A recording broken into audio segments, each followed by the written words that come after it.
Sir అదే కుమారి aunty దగ్గర ఉన్నాం సార్. అది ఒకసారి మీరు ధైర్యం చెప్తే బాగుంటుందని. Thank you sir, thank you sir. Revanth Reddy గారికి నేను ఎప్పుడూ రుణపడి ఉంటాను. Thank you sir. అసలు నా ఆనందానికి అయితే అసలు అవధులు లేవు. నిజంగా మీరు మా ఇంట్లో ఇక దేవుడు మాకు ఇంకా రాముల వారు మీరు అంటే రాముల వారే. నాకైతే మీ పేరైతే నేను రాముల వారి అని పెట్టుకున్నాను సార్.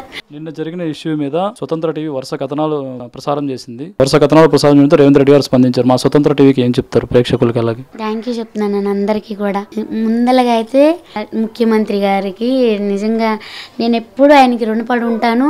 మా ఇంట్లో ఇక ఆయన దేవుడు. ఇక మా ఇంట్లో మాత్రం నేను రోజు పూజ చేసేటప్పుడు కోరుకుంటాను కదా, ఇప్పటి నుంచి ఎప్పుడు కూడా ఆయనే ముఖ్యమంత్రిగా ఉండాలని కోరుకుంటా. అలాంటి మంచి వాళ్ళు ఉంటే మా లాంటి వాళ్ళకి అంతా మంచిగా జరుగుతుంది సార్. అదే కుమారి ఆంటీ దగ్గర ఉన్నాం సార్. అది ఒకసారి మీరు ధైర్యం చెప్తే బాగుంటుందని. నేను సార్ గంగాధర్ని, స్వతంత్ర టీవీ రిపోర్టర్ని. అదే కుమారి ఆంటీ దగ్గర ఉన్నాం. ఒకసారి మీరు ఆమెకి ధైర్యం చెప్తే బాగుంటుందని మీరు ఒక మాట చెప్తే. హలో, నమస్తే సార్. నమస్తే సార్. సార్ చాలా థ్యాంక్ యూ సార్. పని ఏమి ఇబ్బంది ఏం కాదు, కాకపోతే ట్రాఫిక్ వచ్చినప్పుడు ఇబ్బంది అయిందేమో. మీ పని మీరు చేసుకోండి, ఇబ్బంది ఏం లేదు. ఎప్పుడో వస్తాం ఆఫీస్ నుండి, ఎవరన్నా ఎవరు వస్తాం అమ్మడికి. Thank you sir, thank you sir. మన రాష్ట్రపతి ముఖ్యమంత్రి రేవంత్ రెడ్డి గారికి నేను ఎప్పుడూ రుణపడి ఉంటాను. Thank you sir.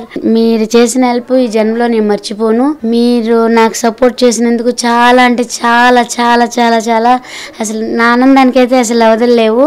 నిజంగా మీరు మా ఇంట్లో ఇక దేవుడు మాకు ఇంకా రాముల వారు మీరు అంటే రాముల వారే. నాకైతే మీ పేరైతే నేను రాముల వారి అని పెట్టుకున్నాను సార్.